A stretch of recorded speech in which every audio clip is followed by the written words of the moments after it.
take a moment and talk to some of our PVA members to get their reflections on the Americans with Disabilities Act, and both from the time of its passage to now. So I'd like to introduce each one of our PVA member panelists and have the opportunity to introduce them to all of you.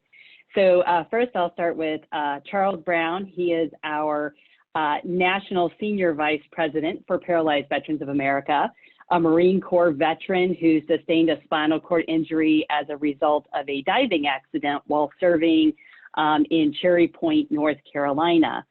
From the beginning of his injury, Charlie has been involved at really all levels of PVA, including one of his early stops serving as chapter ADA coordinator.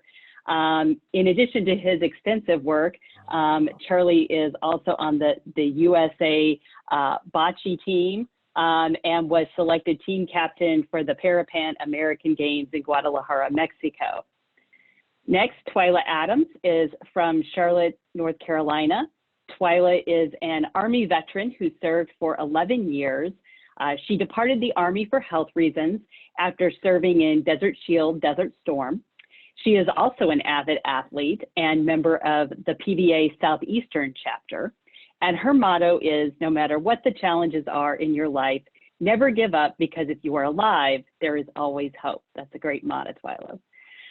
Lastly, we have Jose Reynoso. Jose is also a Marine Corps veteran who enlisted at the age of 17, a month after graduating from high school. He served as an infantryman and did 2 deployments during his 4 years, separating from the Marine Corps in September of 2012. 3 years later, Jose was injured in a catastrophic motorcycle accident resulting in paraplegia. Once he became aware of PVA, he decided to learn more about the organization because he wanted to help others in need, who had been in need like him. And he is currently serving on PVA's board of directors as our national director from our California chapter. So thank you, Charlie, Twyla, and Jose for taking the time to be with us today. So we wanted to start with a first question, and Charlie, I'm going to start with you because I know that you were injured prior to the Americans with Disabilities Act passing, so you've got some experience on both sides of this law. So I wanted to get your thoughts on, what is the thing that you are the most thankful for that the ADA has brought to you and to other people with disabilities? Standardized access to living in the community. Before the ADA, a lot of times you had to actually roll down the street, find a driveway or curb cut, or a driveway to get up onto the curb because there was no curb cuts in a lot of places. You get to the building and you couldn't go to the front door, there was no access. You had to go around the back.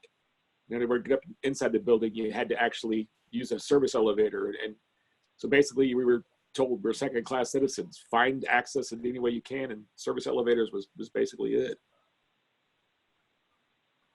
Wow, that definitely must have been really tough to deal with, and something that definitely having the ADA come along would make you thankful for. Very much so. Having front door Twyla, access. I know you. No, go ahead, Charlie. It's just saying having front door access, being treated normal. That's what it really means. I like that. Front door access, what we all deserve, right? Twyla, I know that you had the opportunity to talk with some of your fellow PVA members and to get some of their reflections on the ADA. So I'm wondering if you could share with us some of those reflections and also some of your own. Thank you, Heather. Angela acquired her disability after ADA was established, and she said she's thankful for the agencies that train workers to better understand those of us who are uniquely able. Alan Washington, he acquired his disability before ADA, and he's very thankful for the hotel accessibilities. And when I think about what it means to me, it's knowing that I can call a transportation companies and make arrangements with a dedicated accessibility department. As an adaptive wheelchair athlete, I travel across the US competing. So having accessibility department is a huge plus. That's great, Twyla. Being able to travel, I know, is something most of us miss right now. So being able to do it when we can is definitely an important part of being in your community. Jose, I know that if I do my math correctly, you were injured about 25 years after the passage of the ADA. So what are you especially grateful for, you know, that this law has brought to you as a person with a disability? Thank you, Heather. Yes, I might possibly be the youngest member, but I am extremely thankful for the accessibility for having the freedom to travel, the freedom to have your own accessible vehicle, being able to travel to, as Twyla had mentioned, she's an athlete. I kind of consider myself an athlete as well, so I like to travel and do all sorts of sports. So having the accessibility to be able to travel on your own, not having to struggle to getting in and out of the vehicle, or having the accessibility for it, it definitely makes a big difference to being able to do what you want to do. That's great. Well, I heard from all three of you about the importance of being able to travel and to go places and do things and really just do the things we all want to do, be a part of our communities. And I would say be an athlete, but I think of the four of us here, I am not the athlete. So I'm glad that you guys are out there to represent the rest of us. So we talked about some of the things that we are thankful for with ADA. So now let's talk about some of the barriers that we know are still faced every day, even 30 years after the ADA. And Jose, this time I'm going to start with you and say, you know, what would you like to see? What are some of the barriers that you're still facing even now, even after 3 decades have passed? Yes, of course. Since well, at least for the ones that I still face, here personally where I live in San Fernando Valley in California, it's filled with vegetation. So we have trees everywhere. I'm surprised we don't have a tree in the middle of a street, but no, the tree roots. So they're always breaking in through the sidewalks. So the concrete slabs are uneven. So usually trying to getting over them, it's like if you're trying to complete a slalom and you're trying to go up a lifted concrete slab and trying to go full speed and then going over, a couple inches. So sometimes you just can't go over it. You have to get kind of like what Charlie mentioned earlier. You have to go down a parking way and onto the street, which is pretty dangerous. And then you have to either find a different route or cross the street. And sometimes it could be time consuming, or sometimes you just don't have the mode to travel to your destination. Yeah, that would definitely be challenging to know that just to get somewhere you have to go out into the street with cars and really not be safe just because the sidewalk isn't accessible. So definitely that would be challenging. Twyla, what are some of the barriers that you and your fellow PVA members see on your side of the country? I'd like to see us work harder to enforce accessible parking. I think better enforcement can help people better understand the problems that we face when they ignore the rules. It is unthinkable that some government buildings are still not 100% accessible. That concerns me. Mm-hmm. Yeah, the thing's still undone. As I like the famous saying, "Oh, I'm grandfathered under the ADA. I don't have to do this." Yes. No, that's not true. Definitely, I agree 100% with all those comments, Twyla. Charlie, tell us what some of the things are that you're still seeing after all these years.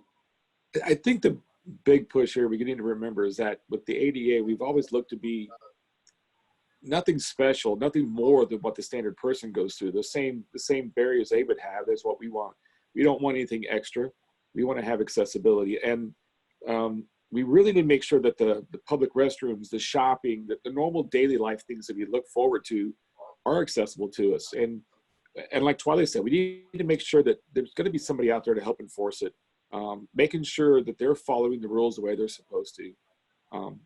By doing that, I think it allows us actually to live a better life, jobs, you know, living in community in the normal life. That's exactly what this is about. You know, keeping the enforcement so we can continue living normal lives.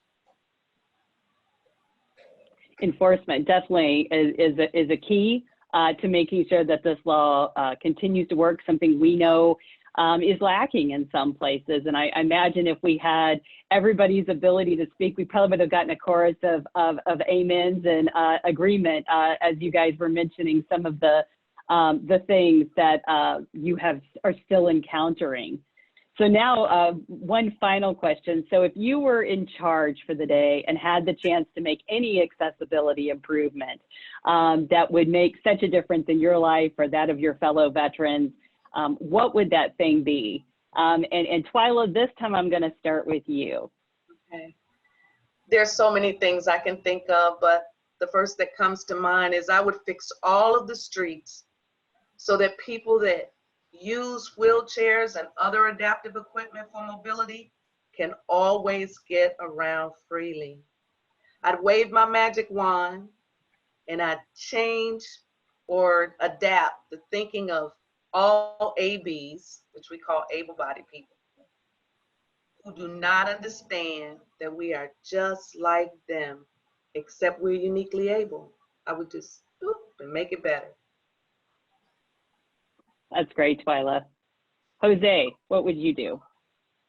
Yes, pretty much kind of what like Twyla mentioned, making everything accessible for everyone, such as, you know, simple things as, you know, going to hotel rooms or going to your own, you know, house or apartment complex, or just, you know, entering restaurants or just, you know, anywhere you go visit. Sometimes you just can't enter them because they don't either they haven't made a ramp for it, or it just, you know, something's broken and you can't go in, elevator doesn't work. So sometimes you have to get carried up to the entrance, or sometimes you just can't. There's there's no mode of you getting into the building, so you have to go find a different location. So that would possibly be one of the things I would want to fix, as Twyla had mentioned. There's so many things, but that's probably one of the things that I would definitely like to fix if I also had a magic wand to, you know, to fix anything I could. All right, well, we're passing the magic wand to you, Charlie. What would be the thing that you would address? We often face it a lot when we travel, we do things. The biggest thing I think would be having more accessible wheelchair or just accessible rooms at hotels. It's a big aspect when you go someplace. They've got 2 or 3, you book it online, you do what you can, and you call them up, you say they're available, you get there and they've given it away. Somebody else has got there before you. And if they have more rooms accessible, there's no need to even ask for one because they're all accessible. A big push that I think we've done a great job with and we can do better with is also in sports complexes. Nowadays, you go to a sporting complex, you don't have to look at somebody's back. You actually see the game, you see the scoreboard, you see the events. So again, making that view normal, you know, getting things equalized across the board is what really counts. Well, that's great. We want to thank you, Jose and Twyla and Charlie, for taking a few minutes to talk with us here and to share your thoughts and reflections. And certainly these are things that help inform PVA's advocacy and that of our chapters, you know, throughout the years. So thank you for your time today. So now we're going to go